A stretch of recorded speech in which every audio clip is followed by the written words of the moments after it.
And that was early in the day at Jets practice. And this is always where coaches cross their fingers and like, hey, we got through the preseason. We got through training camp. Can we get to week one? The Jets were evidently unable to get to week one because they have an injury to a key part of that offensive line. And again, for Vera-Tucker, easy for me to say, and be careful there, Andrew, it is a triceps injury that may require season-ending surgery. He's had this injury once before. This is the other arm for a team that is going to rely on running the football, whether it be the quarterback or whether it be Breece Hall or Braylon Allen. This is your best offensive lineman, at least best interior offensive lineman. You have some potential, certainly, at tackle, but this is your best guy. Like, this is devastating for a team not only looking to pull an upset against the Steelers week one, but put together a good season in the mold that you had tried to build all offseason. And, as everybody knows, I guess, when you suffer an injury at September 3rd, there's nobody out there who's going to replace them. They're going to sign somebody. They're going to have a body in there, but you can't replace a guy like Vera-Tucker at this stage of the game, especially. Tough injury for the Jets, for the player to have to go through this again. And like you said, it just upsets what they want to do. They want to run the ball. They were building around this offensive line. They had really invested a ton into that offensive line. You knew what kind of ball Aaron Glenn wanted to play with this team.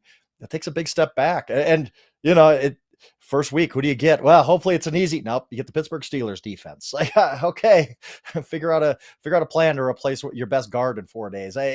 It's just really, really tough. I feel for everybody involved here, especially the player losing a year for his same injury he had, different arm too, which is really, really bad luck for the Jets and a really tough injury for them. Right, like you said, get through the preseason, get through training camp, and now it happens. That's just a devastating blow.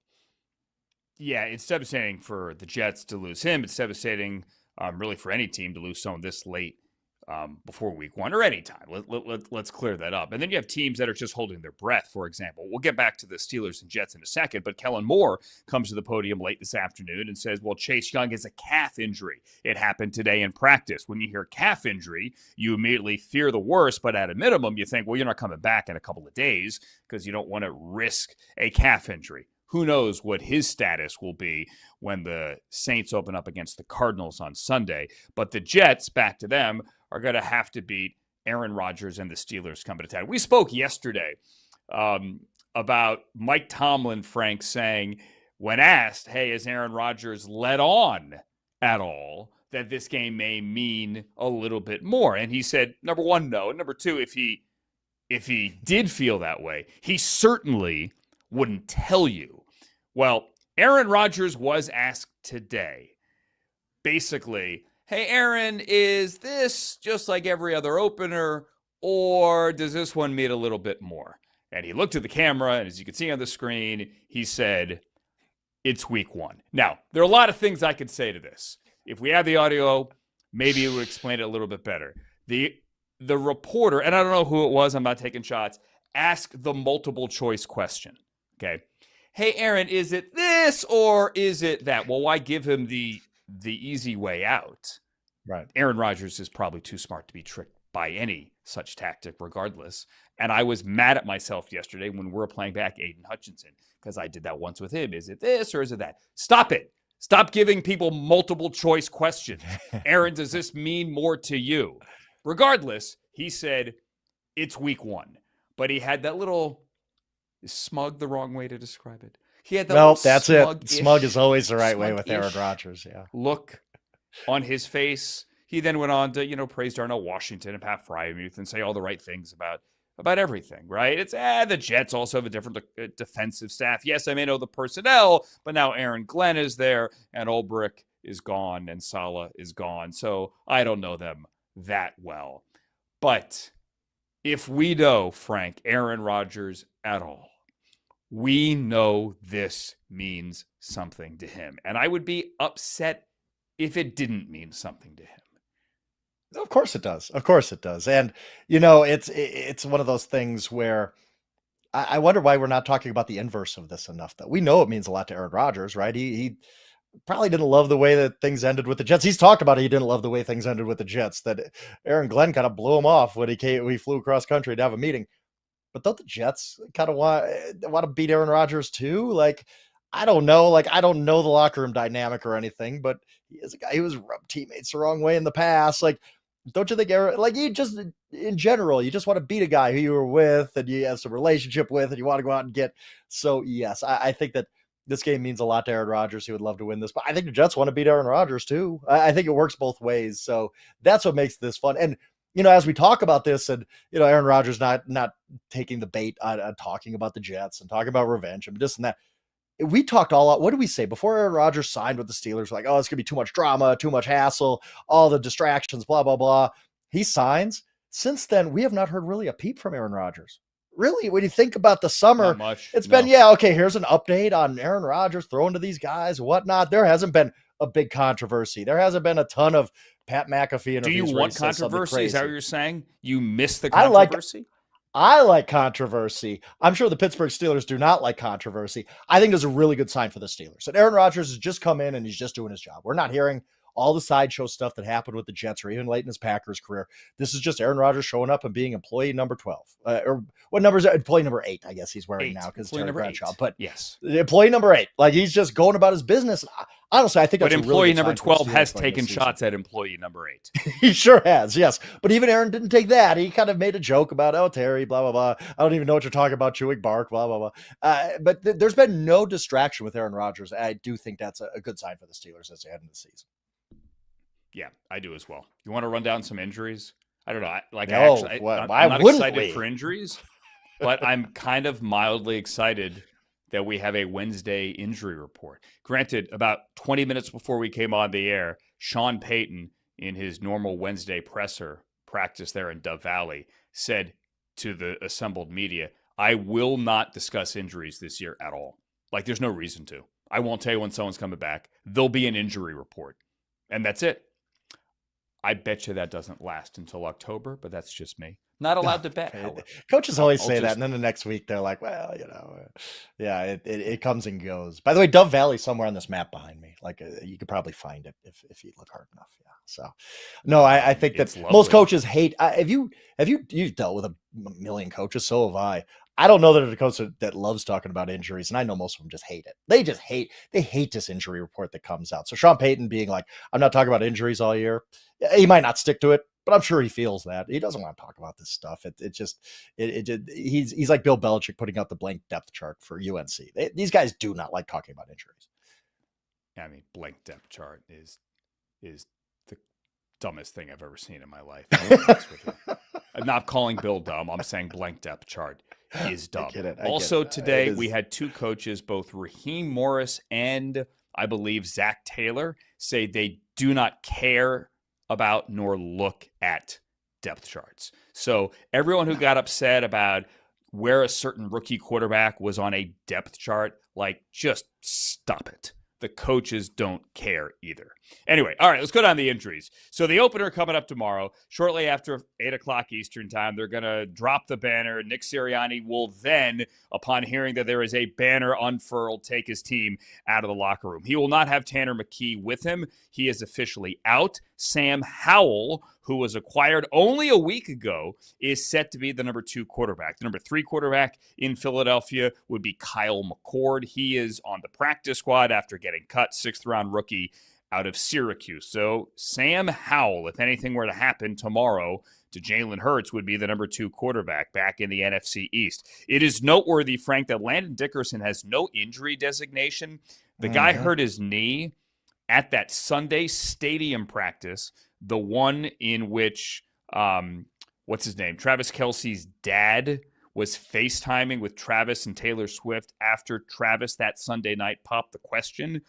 That's when he got hurt, and then he had his knee scoped a couple of days later. He is already back, and he has no injury designation other than he has a back injury, but was full participation. So his knee's not even listed.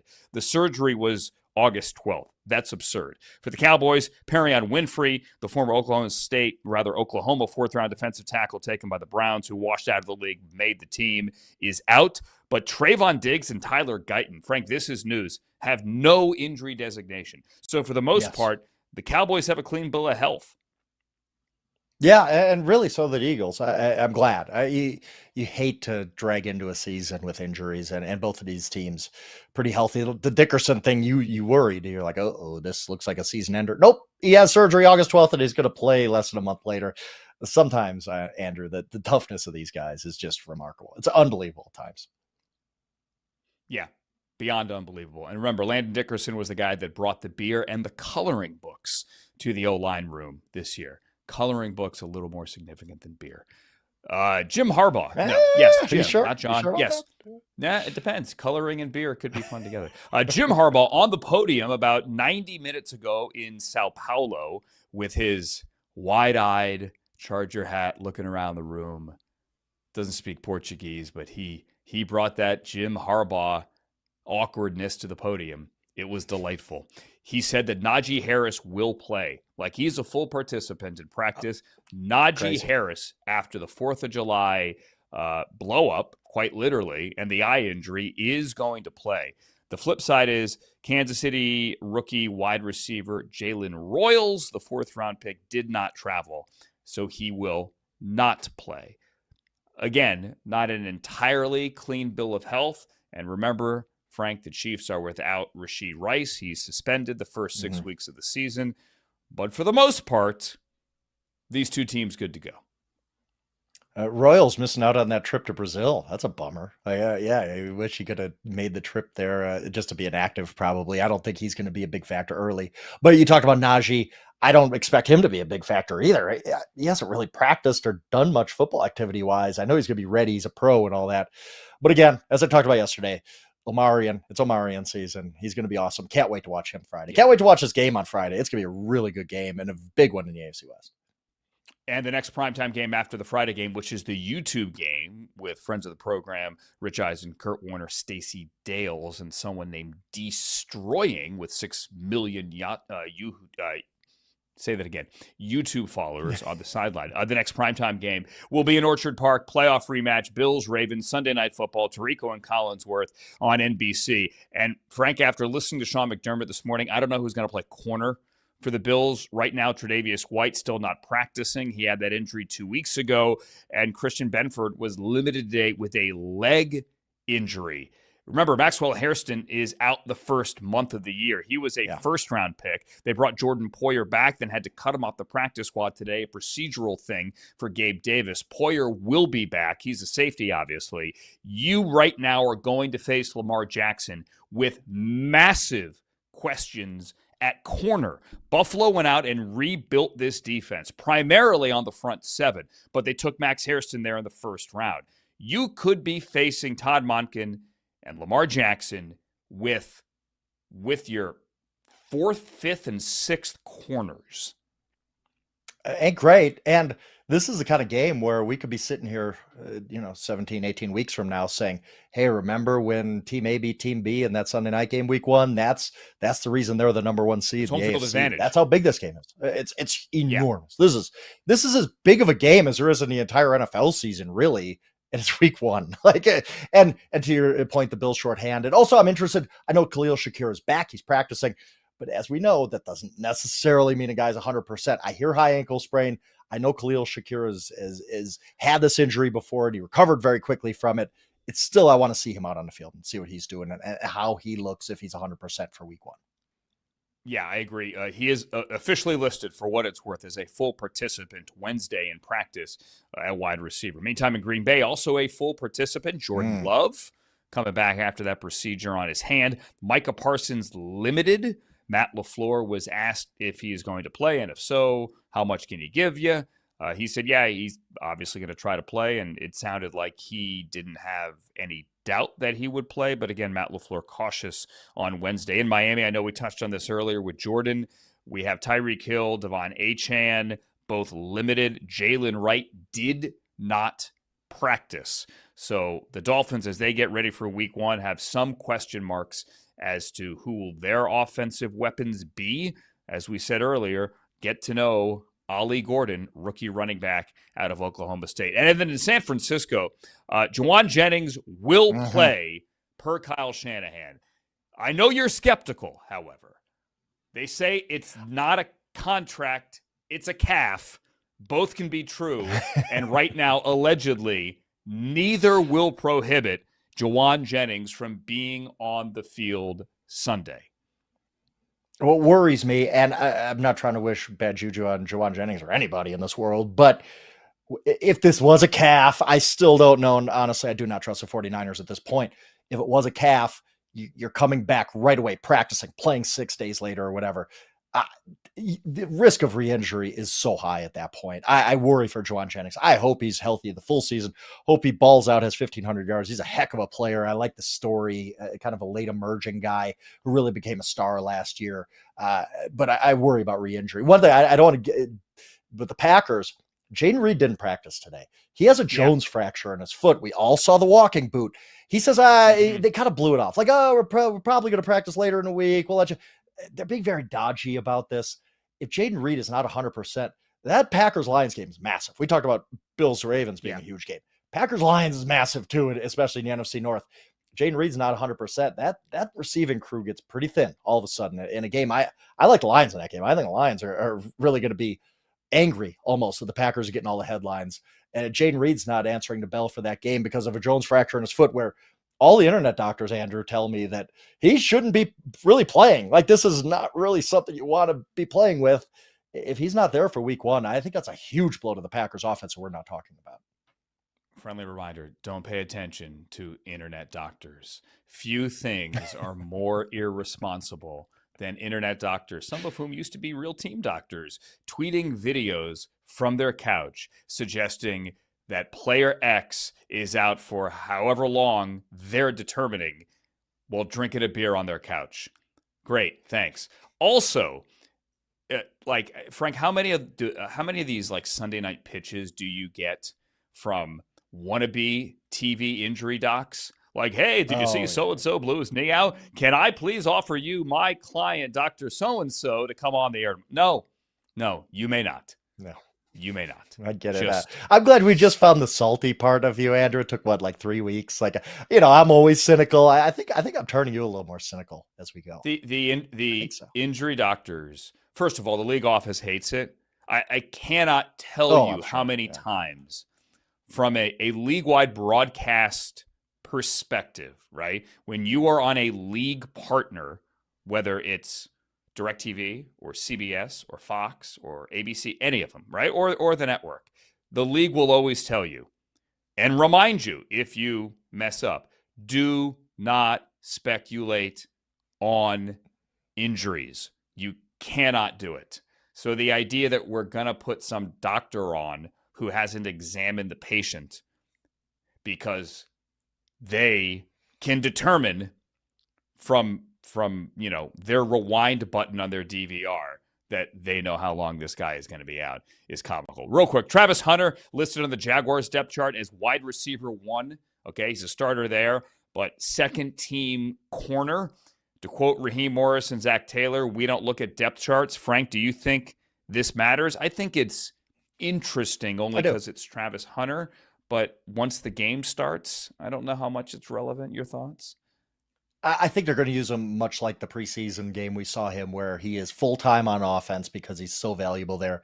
And then they're going to pick their spots on defense. I think he will play some third down. Look, that's a shootout type of game, right? Against Carolina Panthers. I can see both those teams being, in high 20s or low 30s. Like, neither team has the greatest defense in the world. So I think Travis is going to get his run at corner too. I don't know if it's 20, 25 snaps hey, it's 3rd and 8. Go out to Travis. Like, I think it's going to be that. I think they're going to pick their spots with Travis Hunter on defense, but I know I'm going to have my eyes on that TV because I want to see what Travis Hunter does in his debut.